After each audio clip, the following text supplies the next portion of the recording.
but also the guards. Oh yeah, a lot of the them. Guards are. I mean, some of them are all right, but like, man, Percy. This is Totally. He's such a King character. I was telling somebody this recent. Like he writes these like idiot, mean motherfucker and give him power.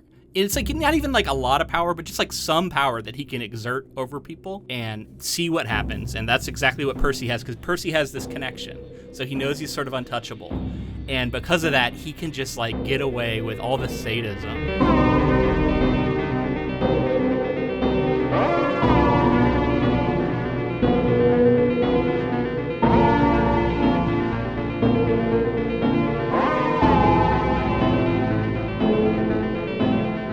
Welcome, friends, to episode 387 of the Ink to Film podcast, where we read the book and then see the movie. I'm writer Luke Elliott. And I'm filmmaker James Bailey. And this week we discuss Stephen King's 1996 novel, The Green Mile. So we're back with Stephen King, James. He is, of course, a favorite of the podcast. We've talked about him many times now over the years.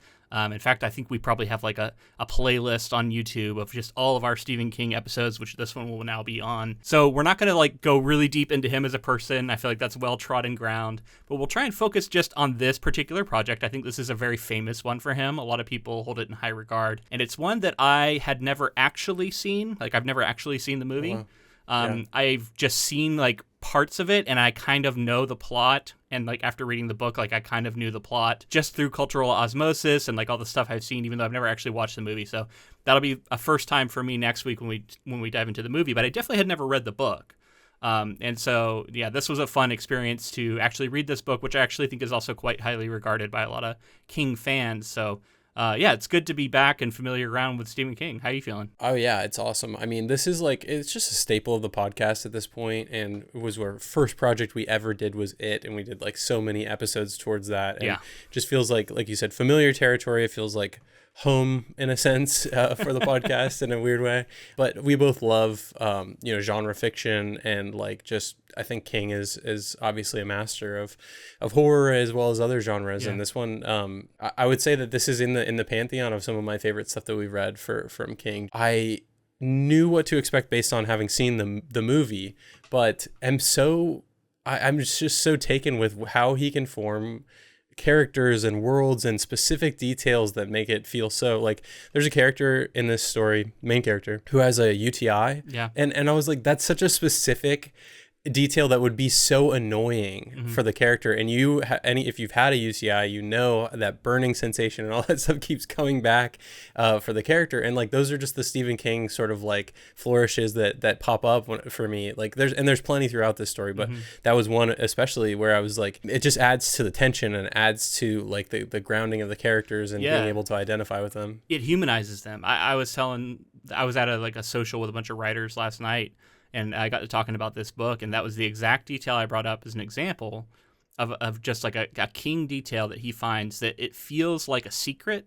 It's like the kind of thing that you probably wouldn't know about a person unless you're in their mind, because this is something that you probably only share with like maybe your partner. And so revealing this about our main character, Paul Edgecombe, it humanizes him because immediately we just feel like how much of a normal guy he is, even though he's in this like, historical time period doing a job that not a lot of us are super familiar with.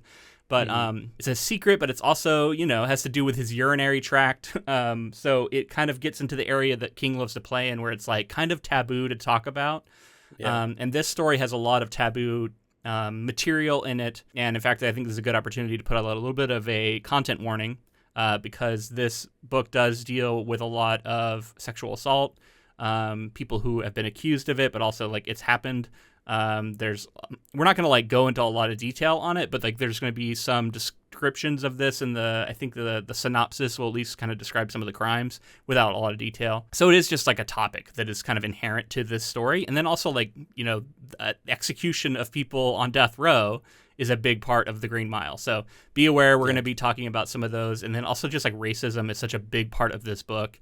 So we're going to be diving into some of those subjects as well. Yeah, very much feels like a Stephen King story in that way. Like he loves to play with the uncomfortable sort of things in society and the taboo for sure. And this, it feels like a continuation of Rita Hayworth and the Shawshank Redemption in a sense. I assume this came out later. It did. It came out, 96, I think. And he talks about it in the like intro that he has written like a prison book before, and he mentions Rita Hayworth in The Shawshank Redemption, which we read and we covered. And I did rather enjoy that book, but I think I like this one better because I want to kind of touch in on what you were saying, how this like is kind of in your pantheon now of like favorite King novels we've read. And I agree. I think this is solidly top 5 for me. Wow. It might be top 3. I'll have to think on that a little more. I think I want to sit with it a little bit longer. And those are kind of shifting positions, but I think this is probably top 5. I really like this book with caveats, which is true for a lot of King, right? Like, well, how are you going to talk about it without like the most controversial like ending? You always have caveats like, so to often. it. But like, it's just true across a lot of his writing, and like, I never want to pretend like that's not in there. But like, I think if we have like a bias on this podcast, I'm sure we have many. But one that I am aware of is that I think we do bias a little bit towards the intent of the author over the effect of the written material. Now we try, and I always try and make an attempt to like highlight the consequences of the writing, the effect it can have, even when not intended by the author. But I do think, because we're so sort of focused on the craft and like what decisions we think are being made, we tend to focus more on authorial intent. And I think the intent behind King writing this book was to, highlight sort of the horrific nature of executions. The carceral state, you look at like Rita Hayworth and this book are both like so humanizing to the prisoners that are trying to, exist, but then also just like what it does to the people who are operating these systems. And like, it's not in any way like an endorsement of any of this. Like, right, it's a condemnation, and racism is baked into these systems. He's aware of it. The characters are at least somewhat aware of it. And repeatedly it's said that like John Coffey would have a different fate if he was white and not black. And like, so there's all this stuff baked into it that I believe King is like trying to expose the racist system. And so a lot of this stuff I think is done from a good intent. And again, that's just my read on it. But I think lots of people have made some great points about unintended consequences. And we have mentioned this essay before, but I'm going to link it in the show notes once again. There's an essay in Strange Horizons by author Nnedi Okorafor called Stephen King's Super-Duper Magical Negroes. Name of the essay. It was published in 2004, so this essay is going on 20 years old now. But I keep coming back to it because it's a really interesting look from a black author about Stephen King's use of black characters in these sort of magical roles. This is something he does a lot. He's not the only one. She talks about other people who have done this, and she also talks about how King is one of her favorite writers. So this is like from the point of view of someone who loves Stephen King's writing while still highlighting some inherent problems that come with having characters like this. Even as I think she grapples within the essay, and she says that like some of his characters are some of his best creations, and yet can still have unintended consequences, I think. So I want to point to this essay because like I can't do it complete justice. I think it's worth reading the whole thing. There will be a link to that in the show notes, but we'll touch in on that kind of stuff, like the effects that we see, but like we're two white dudes, so like take anything we say with a grain of salt. There are people who have a much smarter look at this and who I'll point you to for that stuff. We'll just do what we can do. Yeah. And another thing that King tackles in this story is, and he does this in so many of his stories, but he has these gray characters that are like kind of fringe characters where a lot of these people actually committed horrific, heinous crimes and then does things to humanize them and show like dignity towards them in a way. And like, I think as the reader, you can decide whether you think that they deserve that or not, or if like if you were in the same position, if things would go differently, that kind of thing.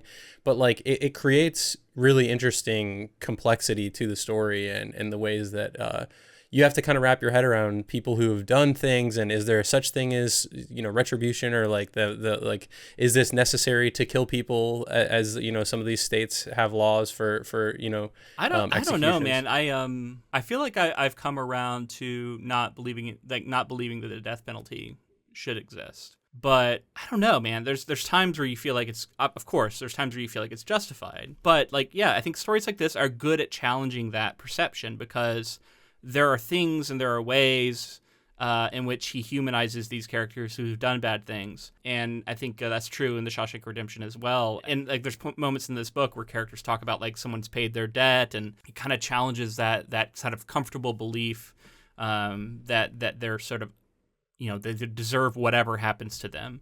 I don't know. It's a really interesting thought experiment, and like there's a reason this is a hotly contested issue, right? And people come down different ways on it. And I think King knows that if you have a character who's innocent be executed, like of course everyone's gonna be like, well, that's clearly bad. Like everyone can recognize that that shouldn't happen. But he can complicate that by having characters who are seemingly quite guilty, and yet still we'll wonder, like, how do we feel about that person being put to death? And he does a good job of conveying that as well. I think it's interesting to think, too, about, like, if you do believe that the death penalty is a thing to be done, the psychological ramifications for the people who are pulling the lever, or the people who are there facilitating it, and then into the way that they try to make it as painless as possible. Like, they're taking a life, and oftentimes, like, you're seeing ways that they're trying to kind of still have some like dignity and some decorum with it, and then sometimes how that goes sideways. And also, again, people are very laissez-faire, flippant about like the idea of people who are sexually assaulted in prison after they've committed crimes as well. Like that's another thing where you'll just hear people say like they deserve it. Punishment is such a interesting topic, and one that is huge, but at the core of this book, but it's a huge topic. I wanted to read a quote that this reminds me of. It's actually like I stopped and wrote it down when I heard it, because I like this quote so much. It's so interesting, at least, from this book. Old Sparky is what they call the electric chair. That's like their nickname for it in their sort of gallows humor way. Old Sparky never burned what was inside them, and the drugs they inject them with today don't put it to sleep. It vacates, jumps to someone else, and leaves us to kill husks that aren't really alive anyway. And I think that gets out of something really interesting, whether or not you believe there is something to be said for like an evilness that is like actually an entity that jumps. Metaphorically, it also kind of is true, right? Like you're trying to kill the thing that committed the crime in hopes that it will stop it from happening again. And he's sort of pointing out here that doesn't really work that way. The thing that did this crime jumps and moves on anyway, and you can't actually electrocute your way out of it. Like you can't kill this thing as much as you want to. Like it's kind of impossible to kill like evilness. And so it's an interesting thought, metaphorically, but then also I think there's a little bit of like maybe spirituality going on here, because this book definitely gets into that realm as well. As is fun to track.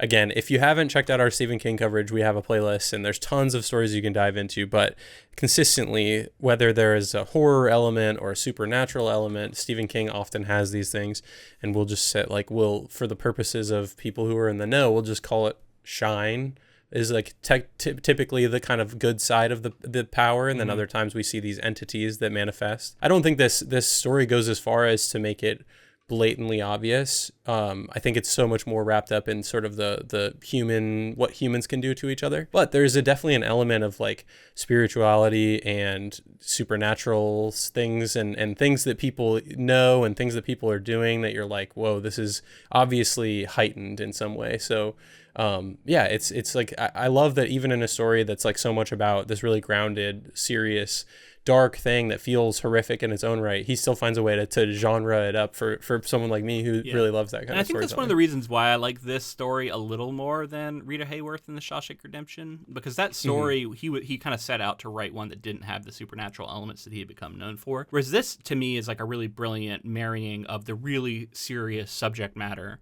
and the really like interesting social commentary with your genre roots, right? Like finding a way to write what I'm seeing called a magical realism novel as I was reading the description of it, but there are big elements of horror here. I think like there are things that happen where you're like, this is clearly a horror writer, and he doesn't shy away from it. So I think even that side of him, like this feels more like authentic to, or representative of perhaps, more of what like Stephen King is a writer. Whereas like if I showed somebody Rita Hayworth in The Shawshank Redemption, like it gets at a little bit of what King is, but it kind of misses a lot of what he's known for. Whereas this would kind of show you a good cross section of like what he's known for. And to talk a little bit about your like larger King universe, like, you know, these different entities and stuff, it's like that stuff's there and it is interesting, and like you can kind of fold this into that overall mythology. But it's not necessary, and you can view this book as like a completely separate story, as if it doesn't exist in that universe he's set up. And I think he designs it that way. And I think it totally operates just in our world with maybe this like one little twist, right? Or like you can just believe that someone could have these healing powers. And in fact, he even gets into some allegories for like Christ, right? So if you believe in Christianity, and the idea that this was like a real thing that happened, that there are people who could be miracle workers. That's kind of where he's touching in with John Coffey. This man is a miracle worker. Yeah, and it's especially getting into a certain region. It's like in the South. It's like it's also got like the roots of it's the 30s. Yeah, I mean, that's something narratively we can talk about too. It kind of takes place in the quote unquote present day, and then shoots back as like flashbacks. Yeah. I mean, the present 30s. day is still only I think like the 60s or 70s or something. Like, is it? I thought it was like the no, the maybe 80s it is or like the 90s. 80s. Yeah. You're right. I think it is the 90s. So it's probably the present of the book when it was published, which was 96. So I think you're right. I think modern day for this book is in the 90s. And that's a cool way to kind of jump between those. But again, the thinking about like the religious sensibilities of somebody in the 30s in the South, and especially like that whole culture around all of it. Like our main character's talking about different churches he went to with his family growing up. So like that's definitely like deeply seated in the sort of like Southern Gothic kind of storytelling elements that are built into this. Yeah. Well, and he also is able to explore sort of the racist roots of a lot of the, the things that still affect us to this day. And he kind of talked, even in that quote, he's talking about how like, we do an injection now instead of the electric chair. And is that really, like, kind of asking the question, like, how different is that really? Maybe it seems more humane, but like you're still having the same effect, and a lot of the same problems are built into that as well. But I think it is a really cool way to look back at some of the like racist history and make it feel a little more present as you like connect it to the modern day. But we have a lot to get through for plot. I did want to just say, and I want to acknowledge, our patrons actually previously voted for this a long time ago. And what had happened was we had like 2 Stephen King projects back to back. I think one of them maybe had been released and the other one like hadn't come out yet. So like they didn't even, like our patrons didn't even know we were doing it. And then this won a poll. And then it was like, we don't want to do 3 Stephen King things like back to back to back. So let's wait a little bit. And so this has actually been like kind of a makeup that we've been needing to do here. And we said like it'll be the next King project we will do. So I just wanted to acknowledge that this is a little bit overdue, and I'm glad we're finally getting to it. Also just overdue in the sense that like I really wanted to cover this story on the podcast. Like of all the Stephen King stuff that we'd done, Green Mile felt like something, and there are still a couple others frequently outliers. Comes up. Yeah, there's a few other books that I see frequently listed in people's lists of like their favorite King novels, and and whenever I hear them and I'm like, oh, this is someone's favorite, I really want to get to that one if I haven't read it. And this is one that's like frequently in people's lists, and I can totally see why after reading it. It is definitely up there for me as well. This conversation might help me kind of figure out where I'm at with it overall, but I definitely had a good time. So I want to say that we're gonna start to spoil things as we move into plot, but I assume a lot of people like me kind of know the general plot of this story. We'll get into more of the specifics in a moment, but definitely one that I think I highly recommend. And for the reasons that I already said, it's kind of more representative of King. So like, I think this is actually probably like, if I was going to pick like a good first King novel, this would be high up there. With the caveat, of course, of like the topics and the sort of subject matter is actually quite upsetting. So it depends maybe on like how open to that kind of stuff people might be. Yeah. It's a heavy book. Yeah. It's got a lot of, I mean, it's like heavy in the sense that like it's an emotional tidal wave, I feel like. And also just like all the stuff, the subject matter and some of the heinous stuff that's like depicted so graphically. Yeah. All right. So let's move into talking a little bit about the publication history. I'm not going to spend a lot of time on this, but I do think it's interesting. In the forward to this, to the edition that so I actually listened to this on audiobook, and the forward to that included a note from King to his constant readers, in which he talked about the serialization of this book. So this book was originally released in serial form. He has a whole story about like someone suggesting this to him and him deciding to do it. But I think it is interesting to note that this was the case. It was published over the course of 6 parts. And each part, like he hadn't finished writing this when he started publishing it. So he wanted there to be a little bit of like a high wire, he calls it like a high wire act, or a little bit of this like pressure to make sure you stick the landing. And I think there was something at this point in his career. This is the 90s, so he's had success, and he's already started to build the brand that is Stephen King. And he's like, okay, this is a challenge. This is something that is exciting to me. And I think he rises to the occasion really well here, because you wouldn't know it necessarily. And he does a good job, because I think he just inherently and sort of intuitively understands story in such a skillful way. He's threading in all of these things that don't pay off until the end of the book, even though he doesn't know how they're going to pay off yet. And so it's more just like instinctual, like he knows he wants to pay certain things off, and maybe he has a general idea of what he wants to do with it. And so he's planting these seeds that he's going to write towards. And I think that's the case with a lot of these plot points as they play out. So I just think that's a really cool thing that he did. It sounds like it was successful at the time. He talks a little bit about how it wasn't like really a new thing. Like there were other authors who were doing, because it was throwing back to like Dickens, who was famous for this sort of thing. It's like, why couldn't we do this in the modern day? And it's like, well, of course people are doing it, but he's a big high profile person to try it. Mm-hmm. And part of that I think is why it was successful. Of course, he has very dedicated readers who are willing to buy installments for basically one novel. But I mean, what a fun thing to have been there for. I kind of am jealous of people who maybe were following along with this experiment, because this is such a fun experiment to try. And it's just like, I don't know, it's really impressive for me to see how this pans out. And I imagine people who read it as it was being published in this 6-part form were probably quite taken with it, because this is a really good example of like 90s King for sure. Yeah, it's hard to think about like wrapping your head around just being able to grasp onto a narrative in that way, instead of, I mean, maybe he had some sort of idea of where it was going to end. Yeah, I'm sure he did. And like fill the pieces in between. But yeah, just to be able to release something like that and kind of build it as you go is always something that I'm kind of blown away by. And this story doesn't feel that way. Like you said, like it is in parts. Like I noted that there's like 6 parts, I think. But in each, there is kind of a cliffhanger feeling to each of the end of the parts, yeah. But that's kind of just storytelling also, if you're going to have if you're going to segment out your books in that way. Mm-hmm. And he does a little bit of recapping, I noticed. And there was an interesting part, because he also had like a reflection at the end of the book where he talks about the process.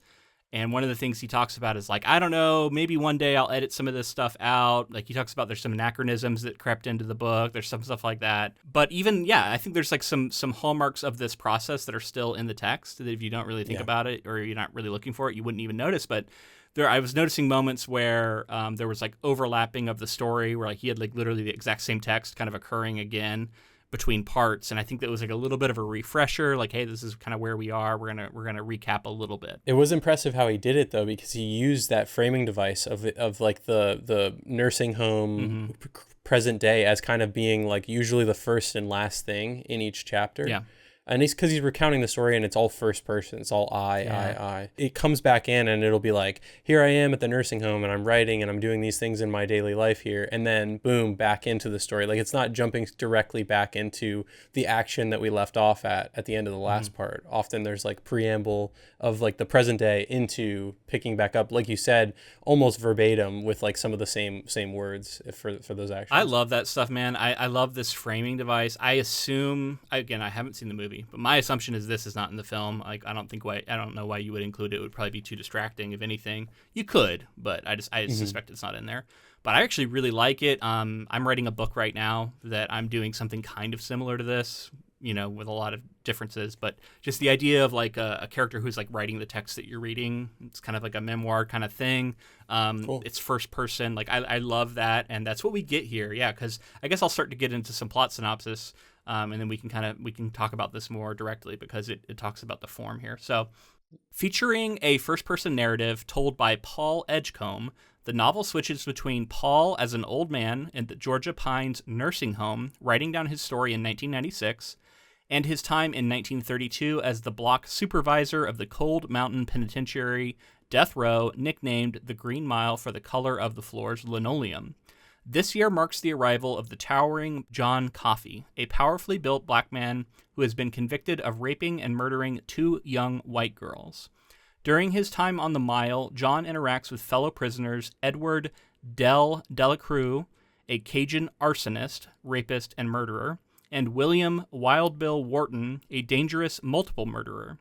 Other inhabitants include Arlen Bitterbuck, a Native American convicted of killing a man, Arthur Flanders, a real estate executive who killed his father, and Mr. Jingles, a mouse Dell teaches various tricks to. Paul and the other guards are irritated throughout the book by Percy Wetmore, a sadistic guard who enjoys antagonizing the prisoners. The other guards must be civil with him, though, because he is the nephew of the governor's wife. All right, so let's stop there. This is kind of like, it sets the frame up. We have, him in the present day, thinking back. He's an old man now. He's in a nursing home, and he's trying to remember things, and he has, regrets. We hear about, I love how, King does this, where he, kind of spoils major plot points of his own book. We've seen him do this in other stories, but the way that he spoils it is so sort of vague.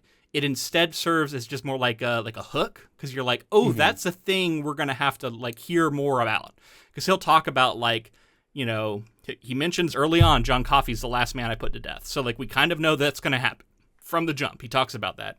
He talks about the bad death of Delacroix. We know that this guy's going to die bad. He talks about just all these different things where he hints at things that are going to happen, or even just outright says them, even though it's kind of a spoiler. And I think that that's just again King showing a certain mastery of storytelling, and that he knows it's okay for me to tell you this because he's so intimately aware of how we're following the story, which I think is a real talent that is underappreciated by people sometimes. The author's ability to put themselves in the shoes of the reader and understand what you are looking for in a story, and what is going to pull you along, and what is going to be too much of a reveal and now you're less interested. Because there are times where he hides things. He knows what to hide too. Exactly. It's just really, and I think it's instinctual to him, just from years of storytelling and becoming a master of the craft, honestly. I feel that line is so difficult to draw and to step back from the work and be sort of removed in that way, and say really this hard. Is worth telling and not telling, and that is so impressive. And yes, when he does it in this story especially, it's we're being introduced to this older character, and he's in this nursing home, and he's kind of confessing, I'm living with regret about certain events, and he's giving such weight to it that you're hearing, okay, this is the last person. What were the things that led up to that being the last person that he executed? The circumstances. And then also the Delacroix thing builds up suspense in that way. You're oh, every time you're seeing him, he's kind of a lovable figure along with this mouse as we go on, even though he is this mass murderer, he killed a bunch of people. I think he's a rapist, as they say, and I think he kills some people to cover up the crime or something. It's real bad. It's really, really bad. And yet this character, all throughout, the only actions and things that we see are pitiable, or in some way even sweet and nurturing towards this mouse, and all these other things that he does to kind of twist that and make you think about it. But anyway, in knowing that character is going to die a horrible death, you're just that's lingering in your mind the whole time. He even doles out more information as time goes on until we get to the eventual scene where it happens. It's just crazy that he knows what I'm interested in and what would eventually so good turn at understanding what the reader, where the reader's at all times in the story, which is really hard to do. One of the other things that I want to note too here early on is this idea of, and King loves, I think everybody loves this is why people love courtroom fiction and all this other stuff, is just knowing that our justice system is not perfect, and there are just ways that it's manipulated, or ways that it fails often. Sure. And he always finds ways with these kinds of story, with Shawshank and this one at least, to give you a crime that's been committed, some way that someone has either been dealt justice that felt heavy-handed, or someone who hasn't received justice, even though legally they're within a gray area or something. So he plays with so much in these with this whole cast of characters. And there's just casual things dropped about different characters who come through. I think we talked about it in the intro. The guy who killed his own father, who's a real estate executive. He's he's probably not actually gonna go to Old Sparky. He's the kind of guy who ends up getting a stay, and he'll spend life in prison, but he's not going to get executed. And it's why? Because he's white. And he just kind of casually throws that out there, oh, he's a white guy, so he probably isn't going to die. And so it's just this baked in, this the guys who get the chair are most likely going to be brown people. And I just kind of know that. And like, there's like, this inherent racism baked into this entire system that he's exposing without like having a character, like talk about how bad this is and like tell you and like describe it to it. It's like, it's very much just like, this is a thing I've noticed. I've been doing this job for years and I have to sort of reckon with this for myself, that this is just an unfairness to the system and I am a piece of it. But like, I mean, Paul himself is like such a flawed character. And I think I was frustrated with him at times in his occasional sort of unwillingness to do things about this, like to not step forward and do more. Even as you like kind of ask, well, what can he really do? And it's like, well, he can't do things if he's not willing to like get in trouble. If he's not willing to like actually have to sacrifice things himself. Yeah. And it's repeatedly talked about how like it's the Depression era and like you can't go without a job and how difficult it is to find work and that kind of stuff. So there are times that he is passive or he is kind of he's standing by while something's happening. And that's again, bringing up some of what I was talking about with like, not just the inmates here with like the grayness of like the justice system and things that are legal, but also the guards. Oh yeah. A lot of them. Guards are, I mean, some of them are all right, but like, man, Percy, this is he's such a king character. I was telling somebody this recent, like he writes these like idiot, mean motherfucker and give him power. It's like not even like a lot of power, but just like some power that he can exert over people and see what happens. And that's exactly what Percy has, because Percy has this connection. So he knows he's sort of untouchable. And because of that, he can just like get away with all this sadism and terrible behavior. And, it just really shines when King writes these characters. He does it in such a way that even as we fucking hate this guy, he finds ways to make him still feel like a rounded character who is a human. He's just an awful human, but he's not like this like flat. He never feels that way either. Yeah, ultimately he kind of poses as like the strong man, and he's actually a coward when push comes to shove. And he actually doesn't want to get in trouble. When they're able to actually say like, we don't care if you tell, we'll also tell, like, because that's what he wants to do, is just run off and tell his connections if anything goes wrong. But like we've said, like the systemic sort of error, injustice is that like most of what he does in this story is quote unquote legal as far as the system is concerned. Yeah. So he's like protected and shielded by this system that he's a part of. We're seeing how that unfairness of, race and all that, because this is a white person. This person is committing unbelievably cruel acts in service of quote unquote justice, and it's all legal and can kind of play dumb in some scenarios. I think clearly there's just a sadism in him too. Like he just wants to hurt, like he wants to kill, like he wants to exert his power over people for like even perceived slights. We'll get into it, but like perceived slights or something he really wants to punish. It's just, it's really, it feels so real. Like we've just seen these people so much in real life. It's really interesting. Let's, I think, move into the second part here of the synopsis. Because we have all the sort of pieces on the table now. Let's see like what they do. So speaking of Percy, when Percy is offered a higher paying job, an administrative position at the nearby Briar Ridge Psychiatric Hospital, Paul thinks they are finally rid of him. However, Percy refuses to leave until he is allowed to supervise an execution, so Paul hesitantly allows him to run Dells. Percy deliberately avoids soaking a sponge in brine that is supposed to be tucked inside the electrode cap to ensure a quick death in the electric chair. When the switch is thrown, the current causes Dell to catch fire in the chair and suffer a prolonged, agonizing demise. Let's just stop there, because this is a crazy thing that happens early on in the book. This is like straight up horror. I was like, someone has to like really do the horror of the electric chair. And I think King recognized that like if everything goes the way it's supposed to, it shouldn't be. He talks about it. It's like this kind of like a person like lurches forward, and they have to like, we see an example of this with a different character who gets killed. It's horrific in its own way, and he shows it to us first, but it's not this.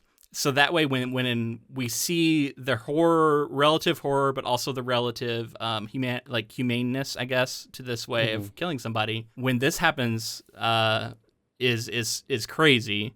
And everything that leads up to this too also adds a lot, because there's a whole situation with the mouse. So the mouse is sort of adopted by this character, Delacroix, who's about to get killed. And he's also like kind of been around. He's there before that prisoner even arrives, and he's kind of like been somewhat adopted by the guards. He like recognizes who's like someone who's going to be here, who's here all the time, versus somebody who's like, only there temporarily. It's starting to show like an intelligence. It seems more intelligent than other mice. Yeah. Paul even notes at one point in the book where he's like, he seemed like he was looking for someone. Like he preemptively knew to look for Delacroix. It's a little bit of a little magical mouse, it feels like. Yeah, I think so. Yeah. And obviously hyper intelligent and very cute. And like the way that they are like kind of feeding it at first, and it's but it won't accept food from like certain people and stuff. Yeah, it gets good vibes, bad vibes. Yeah, and so then it bonds with this character, right? And then we've established this precedent where Paul tries to the best of his ability to grant final wishes to people. It's just like an act of mercy, essentially. No matter how bad they are, as long as it's something that he can like reasonably do, he's going to make an effort to grant it. He even says, like, I can't always do it, but like I'll if it's something reasonable to do, I'll just do it, because like what's the harm? This kind of his like, it's like a last mercy, and it's one of the ways that he like copes with his job, which is putting people to death. Well, and it's also showing us like a level of understanding and humanity of like, and dignity that he feels for these people. So and to him, it's like he's not the one putting them to death. It's the state, and he's just like an instrument of the state who happens to be a part of the system in which the switch gets pulled. But like he tells the person who then, I think, tells another person who then pulls the switch, or however it works. There's like layers of things to like try and distance you from the thing you're doing, but then altogether everybody kind of feels a collective guilt over it. But it's just interesting because he's trying to be like this merciful hangman that's like really going out of his way. Like we're supposed to, as the reader, be like, wow, this guy seems like a good guy. Well, and he also talks about, like, from a very pragmatic point of view, about how you want them to be in a certain headspace. And he's like, anything you can do to get them to be like cooperative, to not fight you at the end, to not go berserk. He talks about a couple times, like, you don't want people going berserk. He does things that he can to try and minimize a lot of these risks. So it's also like kind of a safety thing. There's like multiple ways to look at it, right? Like it's not just him being merciful. It's also just like smart, and it's safer for everybody involved, not the person being killed, I guess, but it's like, okay, this is going to happen. Let's make sure it can happen as smoothly as it can, I guess. Anyway, so that's the context. We've like well established this. Then there's this whole story about how Mr. Jingles is going to go live in this place, to this mouse. Was it Mouseville? I think it's Mouseville. Yeah. Mouseville. This like thing in Florida that supposedly is for like super smart mice who are going to like put on a show. People are going to pay to come see them, and they kind of spin this yarn for Delacroix to like believe is going to happen with this mouse. That's like the one thing he loves and cares about in this world, and it's kind of part of his of Paul's like desire to do what he can to be merciful, to help them come to terms, right? Yeah, be at peace, really, like as they're passing. And then like two things happen. Percy comes in and takes this opportunity to just stomp on the mouse right in the middle of this this moment. Stomps on the mouse seemingly dead, squashed. And it's just this like crazy moment. Delacroix is like losing his mind. And you're just like, why the fuck would you do this? Like there's no harm in this thing that was happening.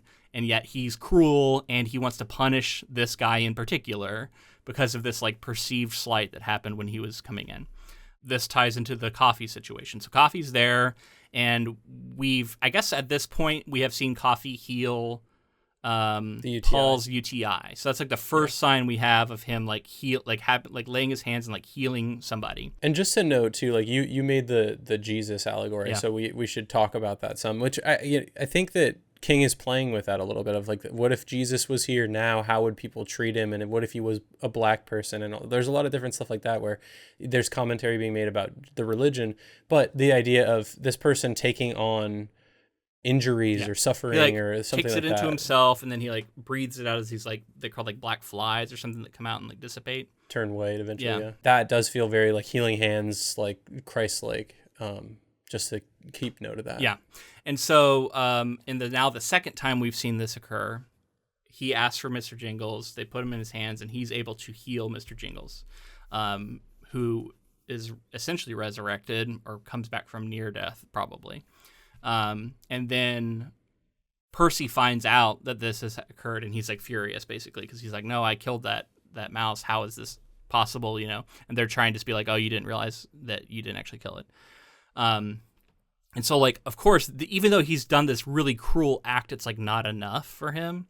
So now he has to do the thing which we described in the plot synopsis, where he is now going to deliberately not wet the sponge. And he knows that this is going to make a really horrific death for Delacroix because of, again, he just can't abide it. So he also, at the like last moment, tells him that like the whole thing's made up about the mouse, and that he's not actually going to go where such a place doesn't exist. So like everything he can do to like twist the knife and like just be a fucking shit for no reason. There's no gain for doing this other than to just make this guy suffer more. Yeah, and I don't. This is something that doesn't necessarily, and maybe I'm perceiving this wrong, but this feels like something that doesn't age necessarily very well, which is the slight from Delacroix was, he thought that maybe he tried to reach and touch his penis or something, or touch his genitals.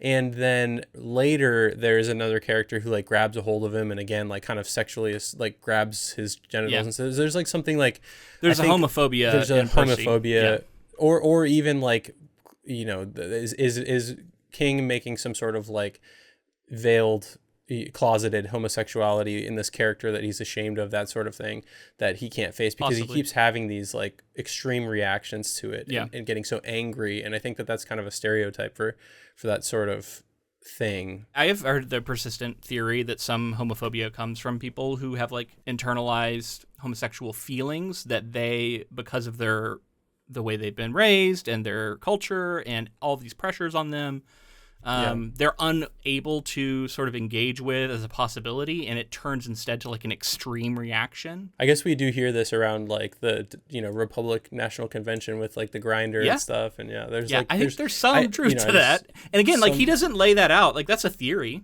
and like that could be the case for Percy. I don't think that that's necessarily like established as truth, right? Like we don't know that about Percy, but it feels like he could be playing with that for sure. So this all leads to this horrific electric chair sequence, which the way King writes it is unbelievable. It's so terrifying, and just like it is the wildest death by electric chair that I think I could have imagined. I don't even think I could have. It's crazy. Like he basically gets cooked by the chair, and it's he burns rather than being electrocuted and the signals sort of interrupting and like ending his life. Just like stopping his heart. He's like he's basically his heart, his brain, that kind of stuff. It's instead he burns alive in essence for 2 minutes. And it's just the whole thing where they're just like they're like you can't stop it now because they keep wanting to like turn the switch off. But it's like it's so dark. It's worse if we stop it now. But then it takes like 2 minutes to kill him. Yeah, it's crazy. Yeah. I mean, that thought process is so crazy because it's like, turn it off just to then have that person suffering while you recalibrate and then do it again. And hopefully it's faster that time versus just keeping it on.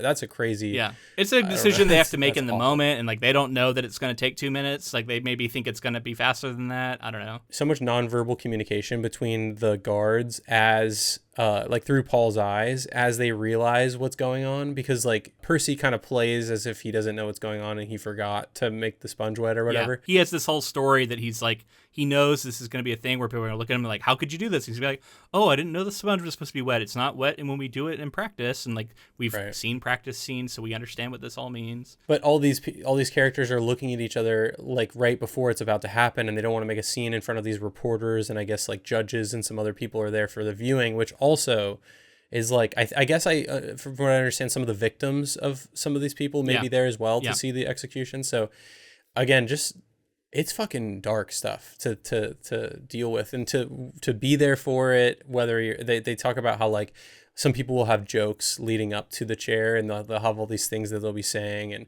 and then everyone gets serious. Whether the guards are joking, people who are just coming to view are kind of taking it lightly, and then like once it's actually time, just like everything, all the air is sucked out of the room, and everybody realizes the gravity of what's happening. Yeah.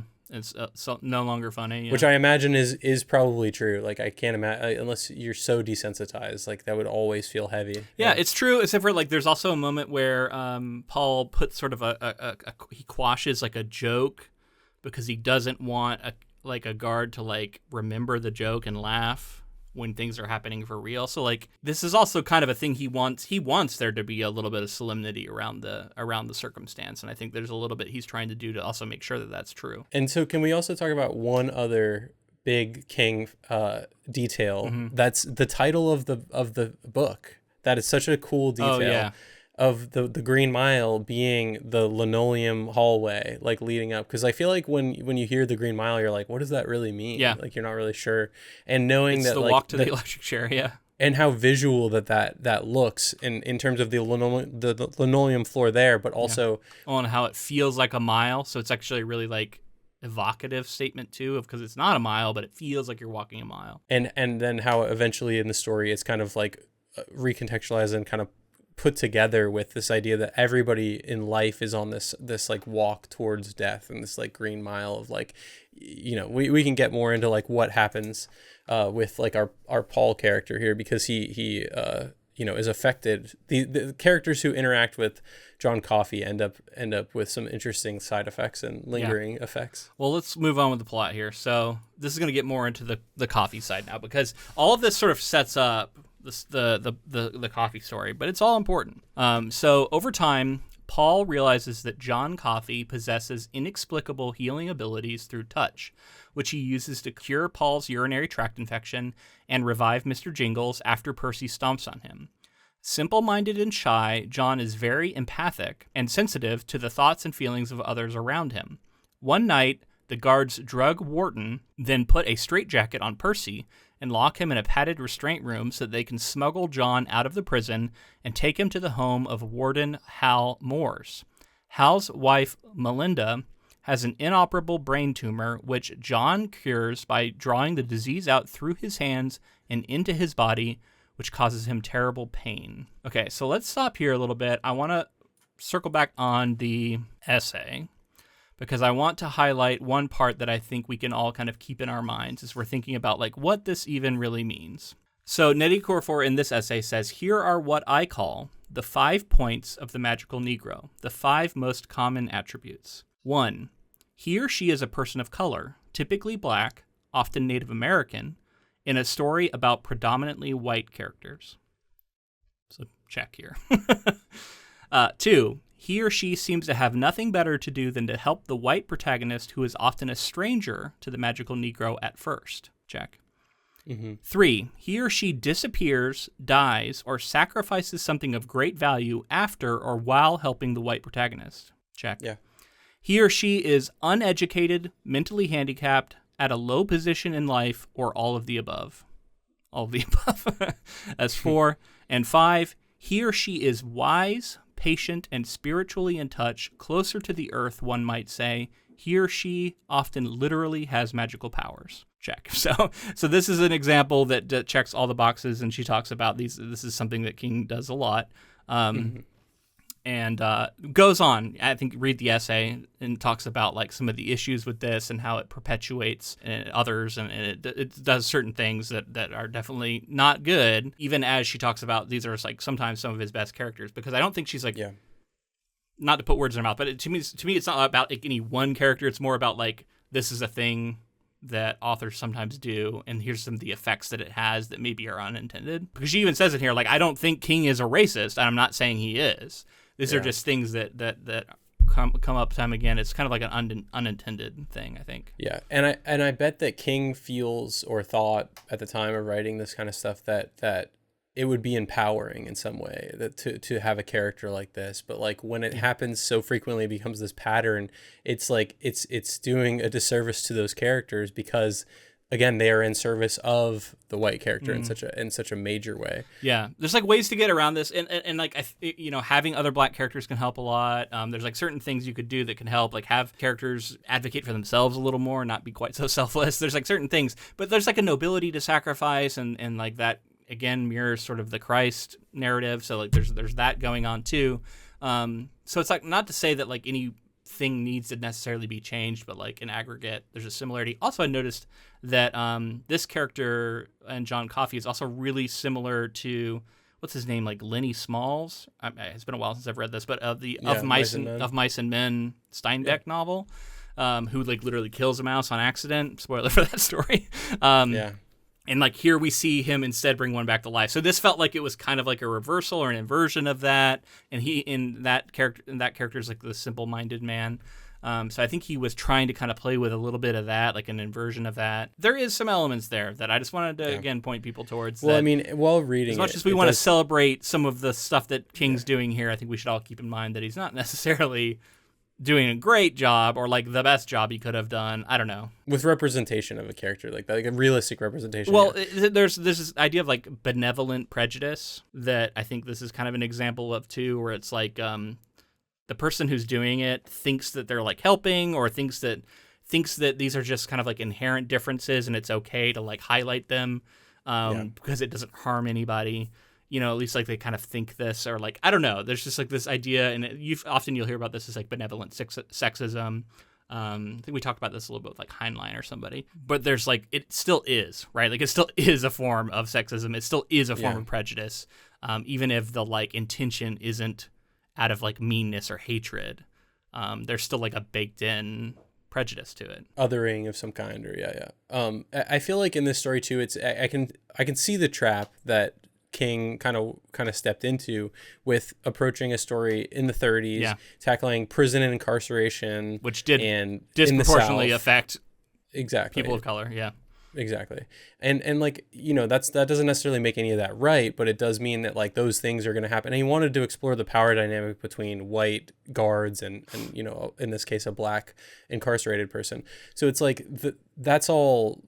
It's like kind of a trap waiting to happen for him to write the character like that. But like you said, there's a way that the character could maybe be more interested in like self-preservation, because ultimately throughout this whole story, like they literally, we're going to get to it, but they pull him from the prison and risk all of their jobs and his possible life just to serve and save a white woman, and some of the stuff that goes on with that. It just feels very much like they're using him like a tool. Well, we just talked about that, right? Like he pulls the brain tumor out, like they use him to go and like have this miracle, and he's willing to do it, but he doesn't like try to escape or anything. Like he's very much playing by the rules, and then this is all leading to the eventual "I'm tired, boss" kind of line of like it's okay, kind of absolving him of guilt.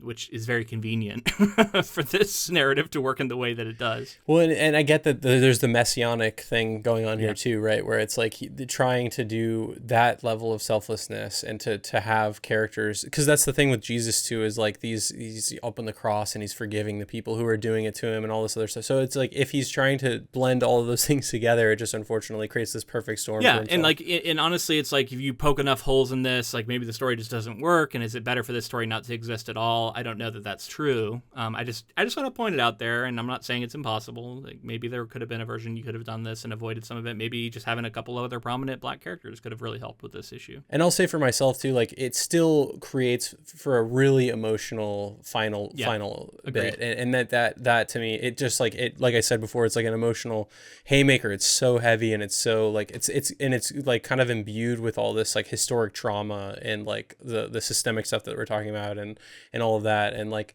I don't know, I fall somewhere where I like identify the things that are troubling, but at the same time, like the story works for me for the most part. Yeah. And I think I think people who really love this book probably feel that way too. You know, it's like, I think the good maybe outweighs the bad for them. We can all have debates about the bad and like how bad it is, I guess. But I agree. I recognize it, but I can still appreciate the story. And again, I think I have like a slight bias towards like what's the intention here.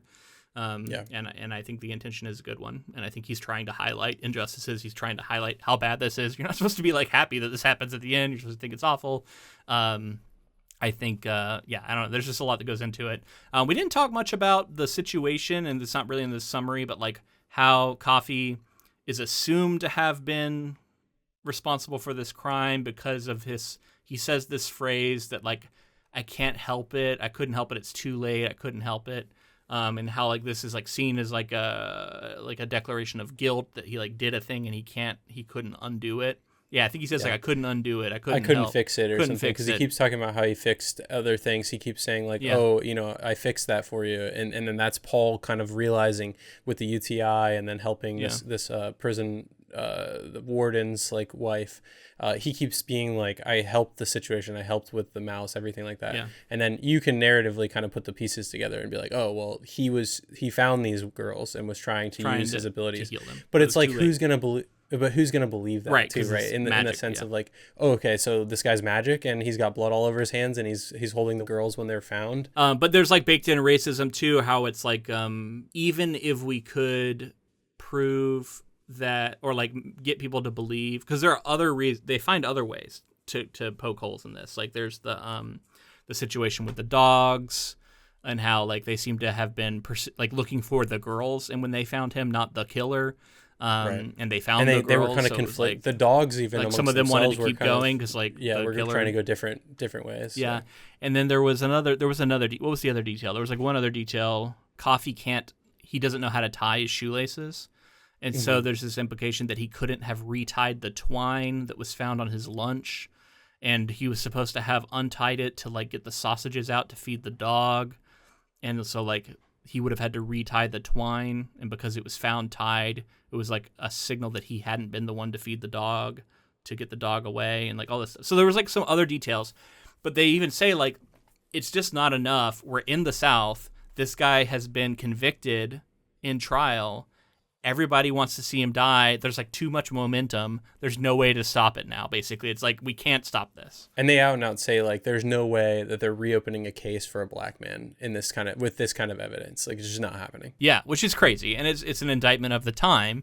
But also like I don't know, like it's like do I fully buy that? You know, and like I think Paul's wife is a character who like really pushes back on this and seems at very least like very caught up in how like unfair this is. All right, let's continue on with the plot here. So when they return to the mile, John discharges the disease from Melinda into Percy, causing him to go mad and shoot Wharton to death before falling into a catatonic state from which he never recovers.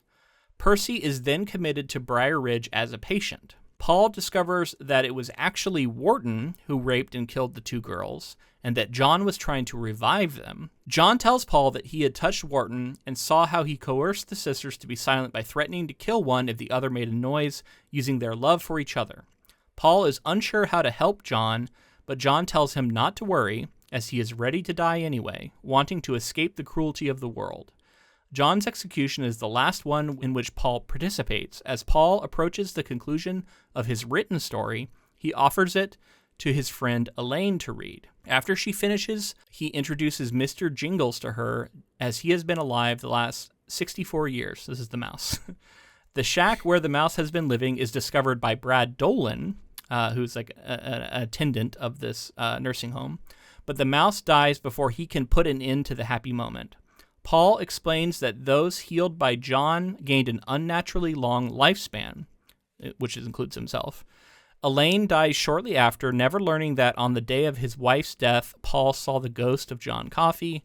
The novel ends with Paul all alone, now 104 years old, wondering how much longer he will live. So yeah, we find out several things here. We find out that these people who are healed by John and the mouse get this like unnaturally extended life, and that includes Paul himself, who is actually like 104 years old, is revealed. Yeah. But anyway, let's back up a little bit, because John Coffey walks the Green Mile in a really, I think, really sad, moving sequence here at the conclusion of the past narrative, in which he doesn't want to be put in the hood because he's afraid of the dark, which is a really like sad moment, and just like it really he's just so innocent. Yeah. He just really has done a good job up to this point in the narrative of making this person seem so innocent, like so purely innocent. Yeah. In terms of like personality and like it's too pure for this world, all that sort of stuff. Yeah. And then so all these moments here at the end are just so sad. And then this is the impotence. This is why Paul writes the story and wants it to be remembered, because he's living with this guilt and this unnaturally extended life, where he's like he thinks about it all the time, and then he regrets a lot of other things, I'm sure, but specifically that he couldn't do anything to save John Coffey. Yeah. Like he couldn't break the system, he couldn't fool anybody, he couldn't break whatever it was. Like he didn't, and he couldn't. And maybe looking back, he has regrets of like maybe he could have done more. Or Well, let's focus on John, because I noticed you had like a moment when I was reading the 5 ways. There was like one where you're like, maybe. And I kind of agree, because there's kind of a moment in here that goes against some of this. And it's the idea that like he has no agency and he's only there to serve the white characters, because there is a thing he does. You could argue perhaps that this is something that he's sort of doing of his own volition. It's him getting vengeance in a way, or extracting justice in a way. But you could also make the counter argument that this is still sort of in service of the white characters and the whole system. What he does, right, is he extracts this brain tumor, evil, negative energy, and then he puts it into Percy with the knowledge or the sort of intuition, or maybe even like compulsion, that this is going to cause Percy to kill Wharton by shooting him. Mm-hmm. And it's because Coffey knows, that Wharton is actually the one who killed the girls, that started this whole thing. And so it's said that he points the gun at Wharton himself. Like he, through this other person, does this. And he doesn't give a shit about Percy, because Percy's also terrible, and we saw what he did to Delacroix, right? So we know that he kind of deserves this too. So 2 birds with 1 stone. So Coffey, even though he's this passive character who seems like to only ever like help people, he in this moment takes out these 2 guys, you know?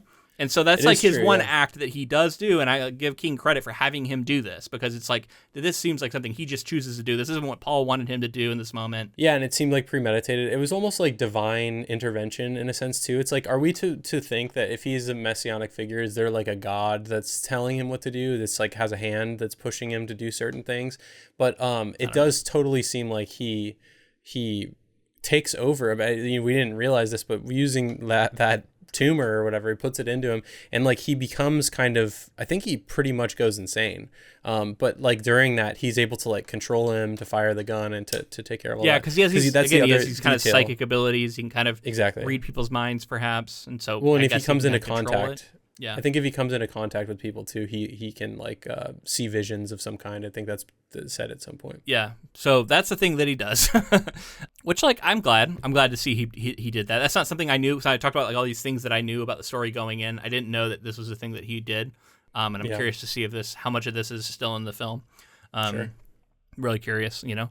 There's another thing that happens, and that's where he like when he touches Paul, he kind of imparts some of his own powers into him, in the sense that Paul is then able to read other people's minds for a time. He can like read the other guards' minds, and like he has this like crazy night where he like drives in his car and he's like experiencing the world. I don't know, it's like it was kind of surreal as he like had this like third eye awakening sort of moment after being touched by him, this like divine almost inspiration, and this leads to him being able to live this incredibly long life too, it seems. As much as I like the idea you mentioned earlier, like I don't try to get too wrapped up in this sort of like greater Stephen King multiverse kind of thing. Yeah.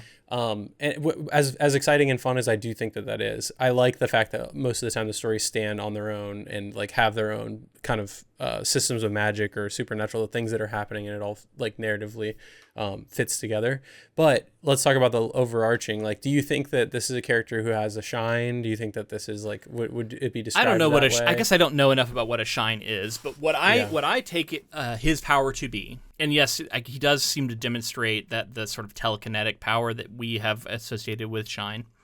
Yeah. But what his like inherent power seems to be is that he can draw from people negative pain or something that's happened to them, illness, death, sickness. I guess it's important to note that I don't think he can cure death, because the mouse wasn't fully Maybe it dead. wasn't fully dead. Still, He can draw it out, and then he releases it into the air, and it kind of dissipates. So I was like, okay, that's an interesting thing. He draws it out, brings it into his body, and he gets rid of it.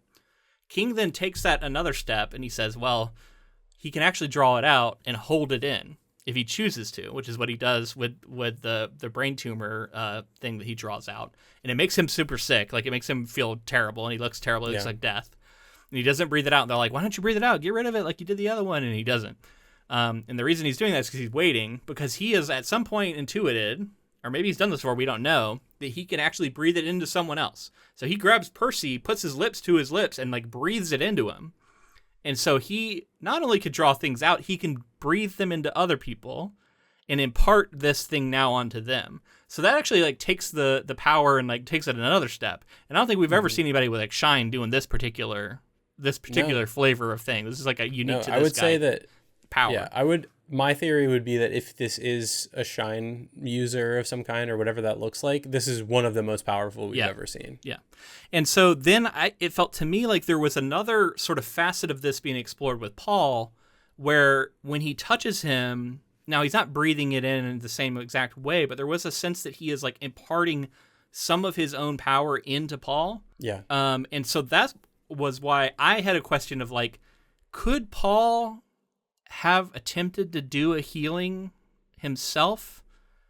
Did he get it? Because if he got the ability to like have some of this psychic ability, I was a little surprised we didn't have a scene of him trying to heal. Now, the idea was that like some of that power went away because he wasn't permanently psychic. It was just for like a little while, but like he was permanently extended in his life and like kind of immune to illnesses. So it's interesting and like maybe says something about Paul's like an inherently selfish nature that he never tried to heal with his power that he seems to have been granted by John Coffey. Yeah, I think that's true. That's a good point. I wonder, it's like says something about the character, but also maybe the limitations of what he, was given. Yeah, and maybe the answer is he wouldn't have been able to, but like he never tried. Right, that we saw, at least not on the page. But we do. You would think he would have tried to cure his wife, because that's the thing we learned. We hear about this bus accident where his wife's near death, and he wants John Coffey to be there, and that's when he sees this ghost maybe of John Coffey. So what do we draw from that? Yeah, do you think that that feels very Jesus-like to return after death and that kind of stuff? But like outside of that, what do you think? Yeah, I mean, I think we hear this like talk about like there's a lot of talk about like the afterlife, and we're gonna like it felt like he was there to like recognize the sadness of this moment, but kind of also to be like, I don't know, he's gonna take her with him or something. I don't know. That was kind of the sense I got. Like there's a little bit of that going on. Like he is now like he exists now beyond the veil, but he still exists, I guess. So there's kind of a comfort there, I guess. I think the Christ metaphor is very apt too, because King makes it even more direct when Paul has a dream about like him and all the guards have like hammers, and they've been like hammering nails into Coffey, like literally, like they are the guards who are hammering him onto the cross, right? Like he has this basic dream about that. So like it's very clear that this is a thing that they're dealing with. And the one last thing I'll touch on here before we can move on to the movie, I guess, next week. But this narrative that's happening in the modern day has this kind of final reveal. Like I thought the book was over, and then we get a couple extra scenes, and one of them is this whole thing where Mr. Jingles is revealed to still be alive. Yeah, this like nice. He calls like a Methuselah of mice, 64-year-old mouse, which is awesome. Yeah, who can still like do tricks. Well, and that's one other thing we didn't talk about is after Delacroix's death, the mouse leaves. Yeah, they never see it again. And, like runs away. But there's like but there's this sad bit with like the thimble or the thing that it was playing with, and like the peppermint smell and everything, and how it had like left remnants of that as like a memorial kind of almost or something. Yeah, kind of supernatural maybe too. Yeah. And so like, we didn't know the fate of the mouse, and then it just disappeared. But then we get this reveal that it's still around it at the end, and I guess it's like at some point he found it and has been like keeping it, and he's keeping it out in the shed. But then there's this other character who I talked about, who is this like modern Percy essentially, and like he even like sees him as Percy at one point, and this guy has these like this like power that he's able to exert over them, but in an inversion of what happened last time. Elaine is the one who has, which is like his new woman that he's been having time with, kind of a romance, kind of not, but I don't know, maybe just a friend. Companion, but she is the one who actually has a connection. It's like her like son-in-law or somebody who's got like a powerful connection. So she's able to leverage that against this other guy who's now in the Percy role. So Paul thinks it's kind of funny that like it's happening in the other way. But then he's not. They think he's been taken care of, but then he shows up at the end to like cause to like ruin this moment. And then in kind of a serendipitous moment, I guess, Mr. Jingles just kind of dies, just kind of like collapses. But this also reveals to Paul that he is not going to live eternally, because he's like, if I had any doubt about the fact that like eventually I'm going to die, it died with Mr. Jingles, because like he essentially considers him and Mr. Jingles to have the like same situation where their life has been extended. So yeah, he's like, I'm not going to live forever. And like I mentioned before, this idea of the linoleum floor is kind of a metaphor for all of us, like walking inevitably towards our death. Like this is now a character. I think he even says something in the text about like how he's 104 years old or whatever. He's still ultimately walking that green mile there at the end, and how like he's living with the regret, but also like remembering some of this, the people and everything. So it's some commentary about like the idea of death and like what death means to each individual person, whether it gets you earlier or whether it's kind of forced upon you like these inmates, or whatever it looks like. And I think you can look at this framing device and go like, why do all of this? What's the point of it? And I think it does do some interesting things, or extends the story. It gives you the ability to like think about memory, think about regret. And then King, I think, recognizes a few things here at the end. He recognizes that Elaine believing the story is one thing, seeming to believe that this is real. We can buy it up to an extent, but he also kind of knows that no matter how much she seems to believe this, she would need some sort of proof. Mm-hmm. And so him being 104 years old is one piece of proof, and then the revelation of Mr. Jingles still being alive, performing some of the same tricks that were described in the book. It's like further proof. Now, like, yes, there could be explanations for this to where it's not like 100% proof, but like it's enough to where we can actually believe that Elaine would believe this, to where we feel like he's now told this story to someone else who believes that it is real. And he's written this down, and then I guess in theory that's why we're reading it, right? Like we're kind of reading this account, so maybe we're also kind of like Elaine, right? Like she's kind of the like reader stand-in to an extent. Yeah.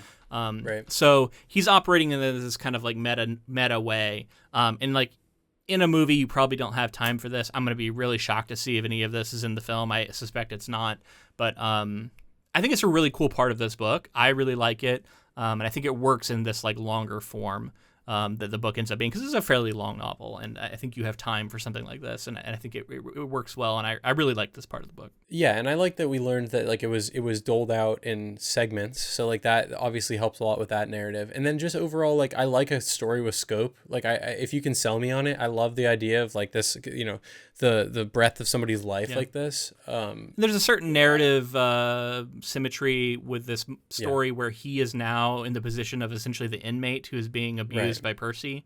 Like he is now being abused by this other guy who's like on a power trip. Yeah, it's like making a commentary about like the systemic racism and the prison industrial complex and all this other stuff, and then it shifts into also like the Stanford prison experiment or whatever, where like people when put in charge of other people just tend to abuse. Like, it's just a thing that happens. You give people power over each other, and abuses tend to happen, which is a controversial experiment, and people have poked holes in it, but still. I think King was playing in it. I was more so just saying too, like elder abuse and like nursing home, like. Well, and that's why that happens. If you like wonder why that happens, it's like you're putting people in charge and you're giving them power and positions of people who don't have as much power, and they're able to abuse. And like sometimes this unfortunately does still happen. And yeah, he's exploring that because there is like a weird similarity between that and like the prison. And I don't know. I think it's interesting, and a lot of this is like not necessarily giving you a lot of clean answers, but there's a lot of symmetries that feel like they're saying something. And so I like that. Ultimately, yeah, really like this book, man. Excited to see what the film is like now. I'm ready and excited to see Tom Hanks. I know he's in it. So good old Tom Hanks. But yeah, if you enjoyed this episode, you enjoy our coverage of The Green Mile by Stephen King, let us know in the form of a rating and review on whatever app you chose to listen on. If you're on YouTube, let us know your thoughts on this in the comments. Make sure to like the video if you enjoyed it, and subscribe to our channel. It helps keep our numbers up and helps get the video out there for others to enjoy as well. And also be sure to connect with us on social media. We're on Facebook, Instagram, Blue Sky, TikTok, all of those at Ink to Film, and we're pretty much on every other social media platform out there. So just look for us. And also Discord. We have a link in the show notes to our Discord channel, which you'd be welcome to join, even if you've only listened to this one episode. We'd love to have you on there, and we'll have a dedicated thread for the Green Mile, where you can jump in there and have like a conversation with our other listeners. Also, if you'd like to support this podcast another way, we already mentioned Patreon earlier. We do have a Patreon where you can vote on upcoming projects. You can participate in polls about what we're going to cover in the future, but also you get monthly bonus episodes, which we do on there. We'd love to have your support over there for as little as $2 a month. And it would really help us keep going and keep doing this thing that we otherwise enjoy. Yes.